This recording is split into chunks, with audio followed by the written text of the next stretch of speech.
So next up, we have the Apple classic Alice, Sweet Alice / Communion.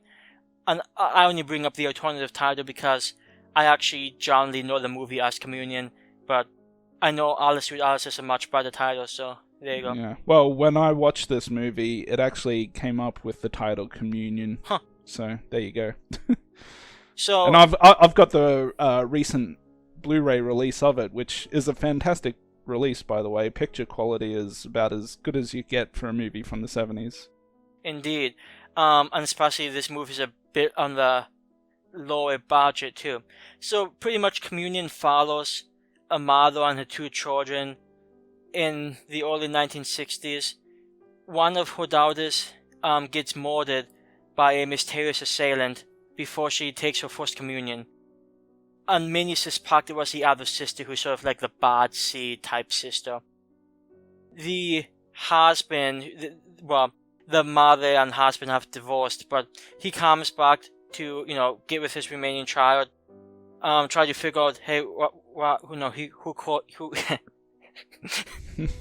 Sorry, I get a bit out of myself. Calm yourself.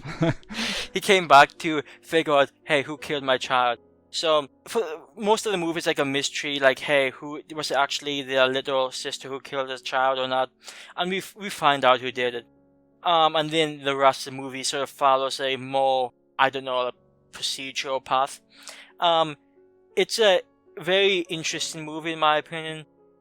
It's one of those movies that was probably going to be called a cult classic nowadays.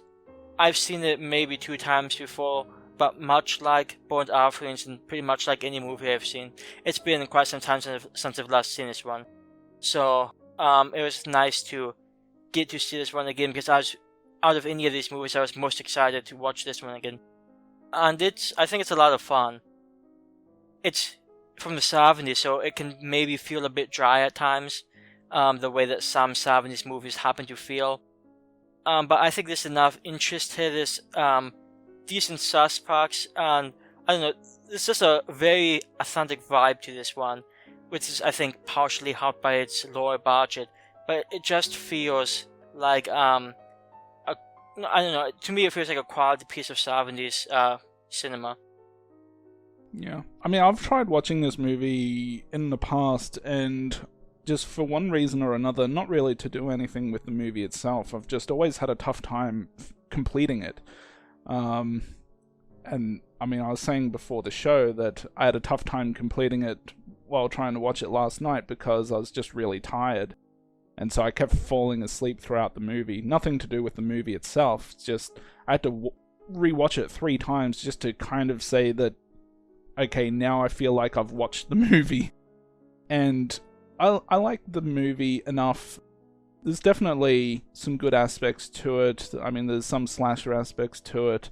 And I think the ending to this one is pretty good. Pretty memorable, at least for me. But like you said, there were also its share of dry moments, I thought. So even though it didn't particularly wow me, I did... Well, I mean, the ending wows me a little bit, but overall as a movie itself, yeah, I had a decent enough time with it. I just wouldn't say it's one of those movies that, now I'm watching this every year, but I'll certainly keep watching it a few more times, and hopefully the next time I watch it, I'll be fully awake and I can appreciate it in its full presentation without having to, skip back and watch parts that I missed out on.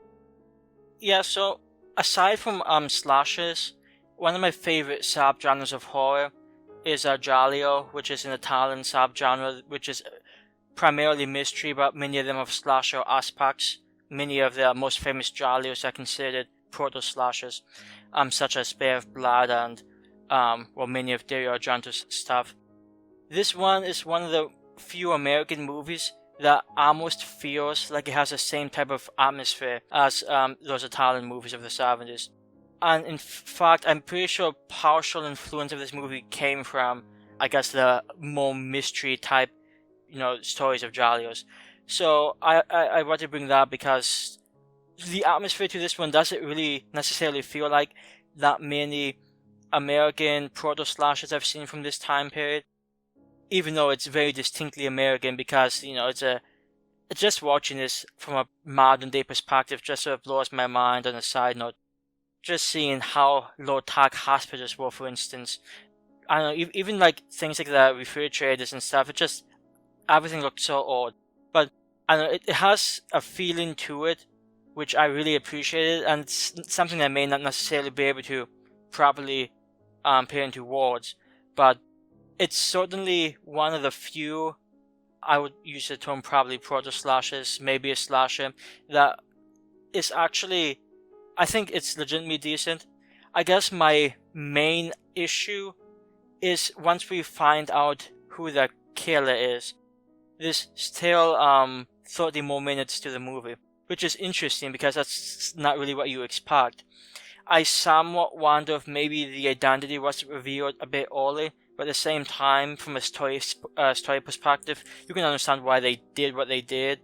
And I guess we do learn a little bit about the character that makes it, I guess, mean more. And it leads to maybe some suspenseful scenes. I think after that reveal, the next 15 minutes aren't that great, and then, like Chucky says, it sort of picks up toward the ending to give us a pretty good conclusion. Yeah, the coffee scene. I mean, I think we all know what would have happened there.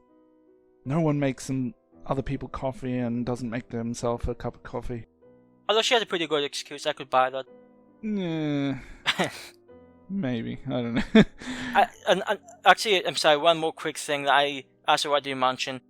I was actually raised Catholic, so I did appreciate the heavy religious overtones this movie had, since it based most of the characters are Catholic and happens around Catholic religious rites. And I know that this movie got a lot of shit from Catholics, some people calling it an anti-Catholic movie, so I find that sort of amusing too. But I don't know, it added a little something extra to the movie that they probably didn't need to do, but it gave it a very authentic feeling. Well, it's funny that you say that you were raised Catholic, because my family was also quite religious, and I was raised Lutheran. I don't know the exact differences, but I know there's quite a lot of similarities between the two. So I spent pretty much my entire childhood going to church every Sunday and, doing communion and eventually confirmation, all that kind of stuff. But immediately once I finished school, high school, I never went to church again. The only time I go to church now is if, there's a wedding or a funeral or, things like that. And that's not to say that I'm not at all religious. Well, I'm not, but I'm not anti-religious either. I guess you can just say I'm agnostic at this point. But yeah, like you said, I definitely, because I grew up, in churches, yeah, that aspect of it definitely resonated with me as well. This is maybe a small thing, but I also loved, along with the atmosphere, there's some scenes that take place during intense rainstorms. For instance, when the father comes to the police station, or just a few scenes later, it's just like these intense heavy rainstorms, and I always enjoy. It also happened at the end of Burnt Offerings 2 with Wind, but I just really enjoy seeing, I guess, extreme weather like that, because it just makes things naturally a little more tense. And it's not like it played any part to the story, but I don't know, I just seeing these old decrepit buildings, and like I have no idea what type of low budget place they lived, but that city just did not look particularly healthy. But it really added a lot of character to the movie. That fat guy is the epitome of health. Yeah, and that guy also is a very interesting individual, based on the little I know about him. I mean, he died in 1978 at the age of 31, so he was only in 2 other movies, and and he's decently, I think he's pretty memorable. And I have happened to see the other movies he was in, but he just has a very interesting feel to him. From my understanding, one of the reasons that he got this job to begin with, he's not a traditional actor, but he was just seen by the director, and the director sort of liked the look of him, which I wanted to bring up because he went to see him. He's not your typical guy you expect to see in movies, but at the same time, they never made it like a big point to his character. You know, if they bring in a I don't even know how to say it, an unusually shaped individual, it's usually plot specific in some way. But this is just a normal, well, I was going to say normal, it's a bit creepy, but he's just a landlord guy, just trying to make his way through life, and he liked his apartment full of cats, and he apparently doesn't like cockroaches, so can't blame him for that. Who does?